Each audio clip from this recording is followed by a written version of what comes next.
के का डायमेंशन जो बल्क मॉडुलस है उसका भी डायमेंशन होता है ये m l to the power -1 और t टू द पावर -2। ठीक है, क्लियर हुआ। अब यहाँ पे कंप्रेसिबिलिटी है, कंप्रेसिबिलिटी को हम लोग डिफाइन करते हैं, कंप्रेसिबिलिटी इक्वल टू होता है 1 अपॉन बल्क मॉडुलस k। ठीक है, तो k का डायमेंशन अगर आप यहाँ रख के उसका इनवर्स कर दें तो यहाँ पे m पॉजिटिव का है तो यहाँ पे हो जाएगा m to the power -1, l positive का है तो ये हो जाएगा l1 और l यहाँ पे निगेटिव का है तो ये हो जाएगा t2। क्लियर हुआ, हमने 1 अपॉन कर दिया तो पावर क्या हो जाएंगे, पावर का साइन चेंज हो जाएगा। अब आप मैच करो, यहाँ पे b स्क्वायर अपॉन a है m to the power -1 l1 t2, m to the power -1 l1 t2, मतलब कंप्रेसिबिलिटी से ये मैच कर गया b square upon a square, मतलब ये ऑप्शन हमारा करेक्ट है। आप चाहे तो एनर्जी डेंसिटी का भी कैलकुलेट कर सकते हैं, एनर्जी अपॉन वॉल्यूम करके, एनर्जी पर यूनिट वॉल्यूम होता है एनर्जी डेंसिटी। ठीक है, तो उसका भी मैच कर सकते हैं, लेकिन एक हमारा ये मैच हो गया तो हम यहीं पे करेक्ट कर देंगे क्योंकि यहाँ पे सिंगल करेक्ट ऑप्शन ही चलेगा।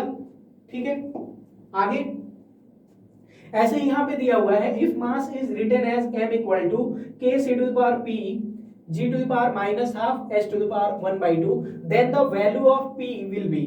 ठीक है, p की वैल्यू कितनी होगी, constants have their usual meanings with k और डायमेंशनलेस कांस्टेंट। ठीक है, यहाँ पे k क्या है, एक डायमेंशनलेस कांस्टेंट है, c क्या है यहाँ पे speed of light, usual meanings बोला है तो हम वही इस्तेमाल करेंगे। c क्या है, c को हम यहाँ लिखेंगे speed of light, speed of light.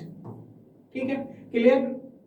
और यहाँ पे g है, g का पावर -12 है, तो यहाँ पे g क्या है पहले इसको देखो, ये है universal gravitational constant, universal gravitational constant. ठीक है, क्लियर हुआ। और यहाँ पे h क्या है, h है आपका प्लांक कांस्टेंट, प्लांक कांस्टेंट। ठीक है, तो ये इक्वेशन दिया हुआ है, ये डायमेंशनली होमोजेनियस होगा तभी ये इक्वेशन बनेगा।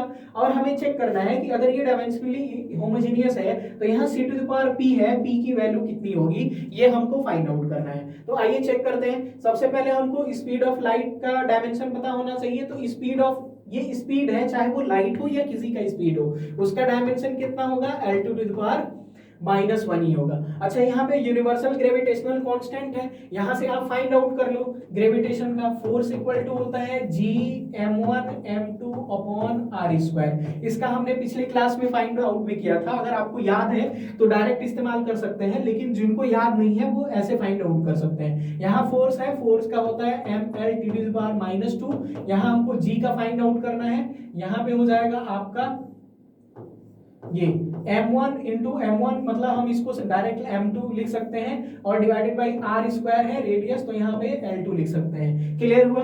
अब यहाँ से अगर आपको g का फाइंड आउट करना है तो यहाँ से देखो l2 जाके इसमें मल्टीप्लाई हो जाएगा, इधर m है, इधर से एक m से कैंसिल हो जाएगा। ठीक है, तो यहाँ पे है l और ये l2 आ रहा है तो ये हो जाएगा l3, इसका पावर 1 है, ये ऐसे आके नीचे है यहाँ पे डिवाइड में, इधर आगे मल्टीप्लाई हो जाएगा, l3 में चला जाएगा। ठीक है, m है इधर, m इधर आएगा तो इसका पावर हो जाएगा -1, तो हो गया m टू द पावर -1, और यहाँ पे है t टू द पावर -2, तो इसको simply t to the power -2 लिख लेते हैं। ठीक है,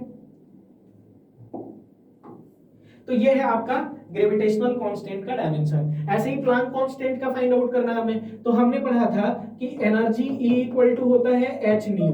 ठीक है, और एनर्जी का होता है dimension ml2 T to the power -2, और h का हमें फाइंड आउट करना है, t का होता है टी टू द पावर -1। ठीक है, तो अगर आप टी टू पावर -1 है, इधर आके टी टू पावर +1 हो जाएगा, तो इधर से अगर आप h का डायमेंशन देखो तो ये हो जाएगा m, और ये है आपका l2, और टी टू पावर -1 है, टी टू पावर -1 जब इधर आके प्लस हो जाएगा तो -2 और +1 कितना हो जाएगा, ये हो जाएगा आपका -1। अब इन सभी डायमेंशंस को इस इक्वेशन में रखिए और चेक करिए कि यहाँ पे p की वैल्यू कितनी होनी चाहिए कि m का डायमेंशन हमें मिल जाएगा। ठीक है, तो यहाँ पे ये इक्वेशन है हमारा m equal to k c to the power p g to the power -12 और h to the power half. ठीक है, सारे डायमेंशंस, सबके डायमेंशंस हमें पता है, इसमें आप रखिए और दोनों तरफ के डायमेंशंस को कंपेयर कीजिए। अगर डायमेंशनली होमोजीनियस है तो दोनों तरफ के डायमेंशन क्या होने चाहिए, सेम होने चाहिए, फिर हमको पी की वैल्यू मिल जाएगी। यहाँ पे है मास, अच्छा मास को अगर हम लिखें तो सिंपल होता है m, लेकिन इधर हमें l और t का टर्म आएगा तो हम यहाँ m l नॉट और t नॉट भी लिख लेते हैं, इससे किसी को कोई प्रॉब्लम तो नहीं है। ठीक है, क्लियर हुआ। यहाँ से k को हमें बोला है k is a dimensionless constant, मतलब k का कोई भी डायमेंशन नहीं होगा, तो k का हम कुछ भी डायमेंशन नहीं लिखेंगे।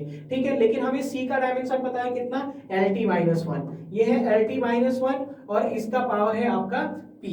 ठीक है, क्लियर हुआ। यहाँ g का है आपका m⁻⁻1, l3 और t⁻⁻2, तो यहाँ पे लिख लीजिए m⁻⁻1 और यहाँ पे है आपका l3 और ये हो गया आपका t⁻⁻2 और इसका पावर कितना है, इसका पावर है आपका -½ ठीक है, मैं इन टर्म्स को हटा दे रहा हूं,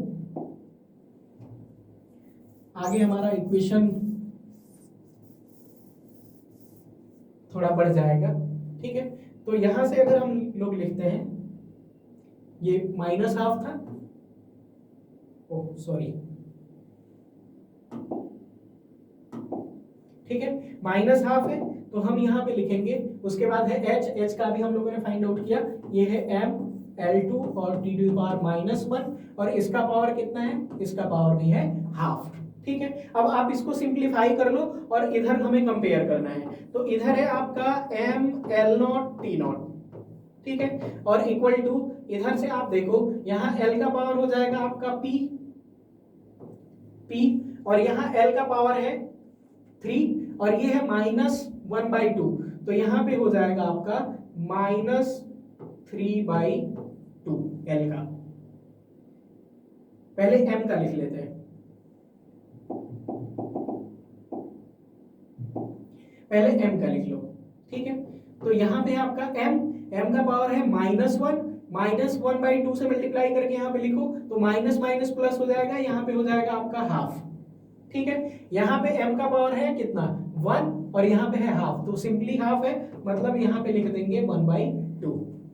क्लियर हुआ? ठीक है, अब उसके बाद हमें देखना है l का।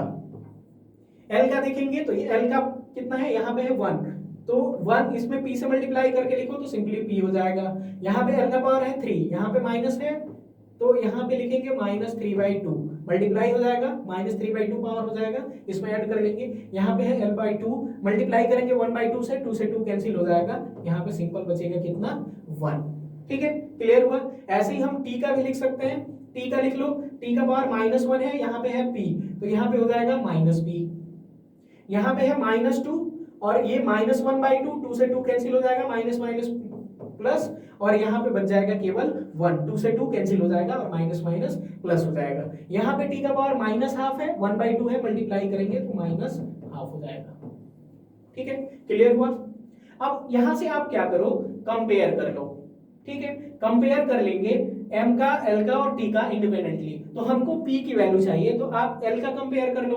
l का कंपेयर कर ले तो यहाँ से l0 है और यहाँ पे l⁻p-3/2 + 1 है, तो यहाँ से आप कैलकुलेट कर लो। यहाँ पे l⁻0 मतलब 0, यहाँ l का पावर है p-3/2 + 1। ठीक है, तो यहाँ से 0 = कितना हो जाएगा, p + 3/2 + 1 करेंगे तो ये आ जाएगा -3/2 है, तो ये आ जाएगा आपका -1/2। ठीक है, तो यहाँ से p की वैल्यू कितनी आ जाएगी 1/2।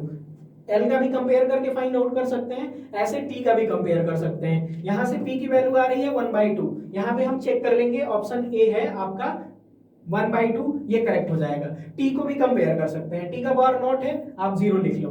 ठीक है, t का पावर है -p, पावर कंपेयर कर दो, +1 -½ ठीक है, तो देखो 1 -½ यहाँ पे 0 = हो जाएगा -p और +1 है और -½ है, तो +½ यहाँ बच जाएगा, p को आप इधर ले आओगे प्लस का हो जाएगा, p = ½ दोनों से ही कंपेयर करके हमें p = ½ आ रहा है, तो ये इक्वेशन हमारा हो गया ऑप्शन 1 सही। ठीक है, क्लियर हुआ।